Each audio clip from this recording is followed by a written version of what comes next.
Don't you ever let the dirty phrase, "Sorry, I suck at summaries," besmirch your screen.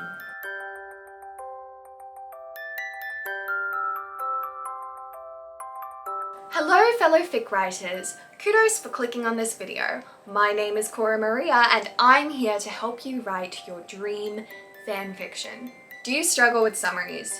You're not alone. It's basically the bane of existence for so many fic writers out there. And today, I'm going to help you all out. I'm going to break down the 3 pillars of a great summary, but first, it's time for the Sunday bar notice. Think of your fanfiction as a bowl of ice cream, and the advice I offer as the various toppings available. Some of these toppings are utterly scrumptious to you, and some are best left in the bar. For example, not all of these tips will be helpful for a fic that is pure fluff or slice of life, and that's okay.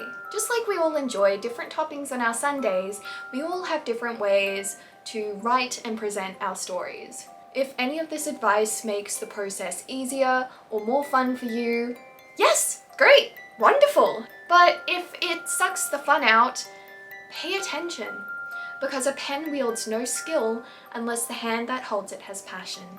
Now, onto the toppings or video. Prologue. Summaries are hard. I may have spent multiple hours refining a 50-word summary, but that's because I understand how important they are. It's the elevator pitch for your fic, the tiny bit of writing that will give someone their first impression of your story.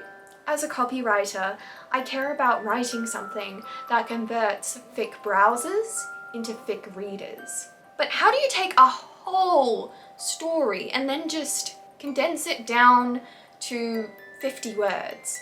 This is where the word summary tends to trip people up. The point of a summary isn't to summarize your whole fic, it's to generate interest, and that is usually done by summarizing your premise. Chapter 1. What is your premise? The hook, the intrigue. This is the idea presented to the audience upon which your story is founded. But how do you find it? Well, the best place to start would be your first act. Lay out the inciting incident, the consequence, and the dilemma the protagonist faces. The key is to leave it open-ended and imply, just imply, a question. As an example, here is my summary for the Light Invasion. The light spirits have abandoned Hyrule, plunging it into an everlasting night.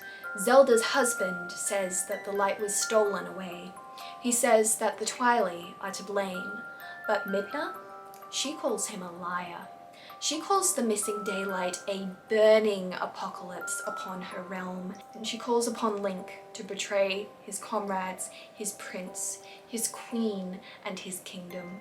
So to break it down, the inciting incident of my story is the everlasting night, and the consequence of that is the conflict between Midna and Zelda's husband, and then my protagonist, Link, is faced with the dilemma of betraying his kingdom for Midna's. But which side will he choose? That's the open end right there. The mystery that the reader wants to know the answer to. For the first comment exercise of the video, I want you to badly describe what your fic is about in only 3 sentences. Be as sloppy as you like, as long as it's short. It will help you identify your premise without the pressure to make it sound like the most thrilling thing ever.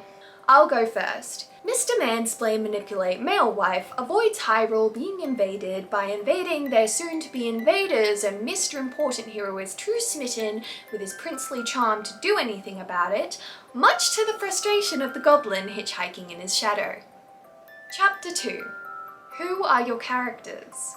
Your summary should state your protagonist, your antagonist, and any other major characters that are pivotal to the function of your story, as well as imply the relationships and conflicts between them.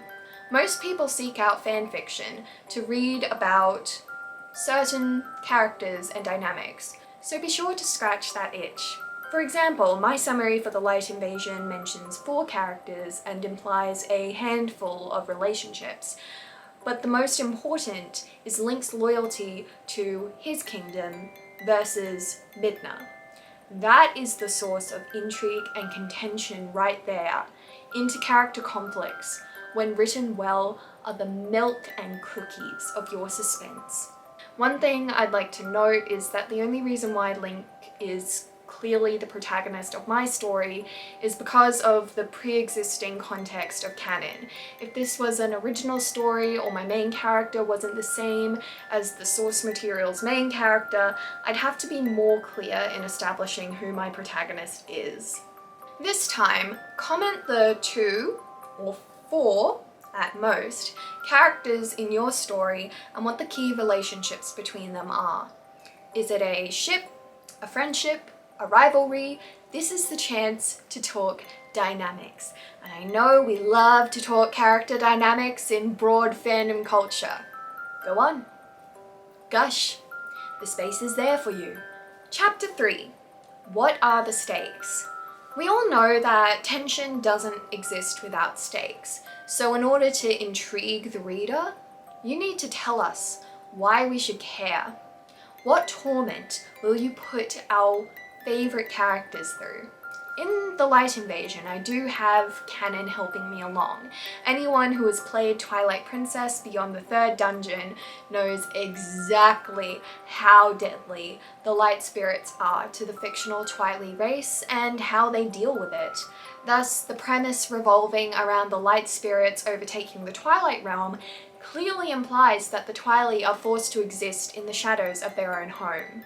And the eternal night in the light realm, that means no rain cycle, no photosynthesis, no vitamin D, no food, and a bajillion more things. Life without light will rot away. Long story short, the fate of 2 worlds hang in the balance, and unless Link joins the right side of history, everyone is screwed. So now I ask you, what does your protagonist risk losing if they don't solve the conflict? If you're just writing pure fluff, a character study, or something else where stakes and tension may be a background character at best, please stay tuned because I do have a few alternatives that could work for you. But first, it's time to go over Chapter 4, The Common Pitfalls of Writing Summaries. First of all, don't try to hit all the items I have mentioned in this video. It's okay to let some things be subtext or implied. Second, don't you ever let the dirty phrase, "Sorry, I suck at summaries," besmirch your scream. If you say this, then you are going to chase all your potential readers away. Why? Because if you can't be bothered to write a decent summary, then why would anyone think that you put any effort into your story? It might not be true, but it is the sore impression that you're giving off. A mediocre summary that you put your all into will always be better than "I suck at summaries." Cliché phrases aren't going to give your summary the zing it deserves. "This is the story of" is an example of an overused phrase in summaries. Same thing with "little do they know," which I am guilty of using recently. You want to stand out, showcase why your story is unique. This next point isn't a deal breaker for me, but I'd say it's smart to avoid questions in your summary.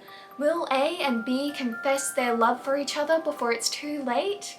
Instead, let the big question be implied. And the final pitfall, the number one reason why I spent hours on my summary for The Light Invasion, is because a good summary will promise what is delivered on quickly. Otherwise, readers will feel cheated. I once read a story that promised a compelling premise that wasn't delivered on until chapter 8. To give an example of this with my old summary, here it is. I'm bearing it for you. The light spirits have abandoned Hyrule, plunging it into an eternal night.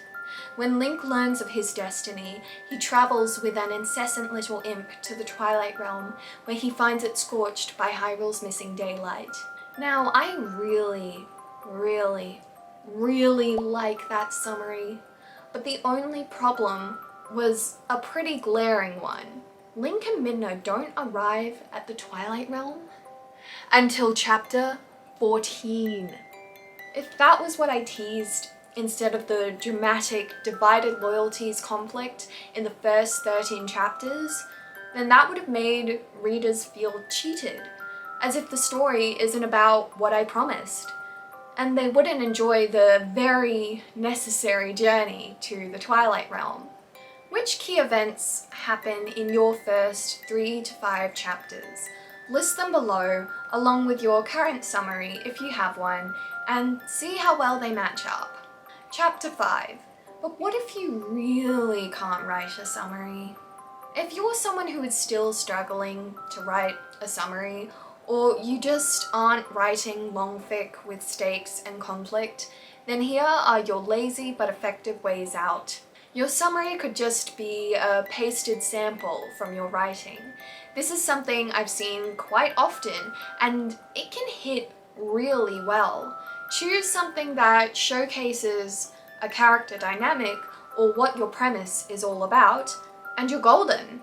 For something a bit more niche, why not use a particularly witty comment from one of your readers? This is something I've only seen twice before, but it's definitely stuck with me. Just ensure that it still refers to your main characters and premise, and also ask for permission to feature it. Here's an example of a comment on my other fanfiction, The Magic Awakens, that could have become the summary. It always makes me laugh, so let's see if I can repeat it with a straight face. Ganondorf has to wait to see if he'll die a hero or live long enough to become the villain. Meanwhile, Zelda seems appalled to have to juggle school, the council election, and a fantastical destiny like a magical girl anime protagonist. At least Link's lot in life looks simple until you remember the romantic subplot with the police chief's rebel daughter. Watching over those three is going to be a nightmare for Impa. Can't wait to see how this plays out. Thank you, Equinox Wolf. That was one of my favourite comments ever. Thank you. What's an out of context line that sums up your story well? Or what about a comment that achieves something similar? Paste it in the comments below and see how people react. Epilogue. A final challenge. Write your summary. Just give it a go. And please don't agonize over it for 2 hours like I have. Just give it your best brisk shot and ask the other wonderful fic writers in the comments for their feedback. We can all help each other refine our summaries into something you just can't scroll past without clicking. Please, do it. Do it for Kip. After filming this video, I decided that it alone wasn't enough to help. That's why I created this super cute and useful worksheet for plot-heavy long fic writers to help you plan, draft, and refine your summary into something special. It even includes tips on how to adapt your summary for fanfiction.net versus Archive of Our Own. If you want to get a hold of this worksheet, you can find it on my Tumblr blog. I wanted to have a space where I could answer your questions, share other people's resources, post my fic-related thoughts, and also share worksheets such as these. There's already some content up there, including some specific to Miraculous Ladybug, although that won't be the norm going forward. So check it out, check out my blog, and maybe even shoot me a message. I want to hear from you! And that's the end of another video. Kudos for watching, kudos for liking, and extra kudos if you've subscribed for more dreamy fanfiction tips. Just getting the cat fur off me. Next video, I'll be covering the amazing potential of author's notes. But in the meantime, happy fic writing!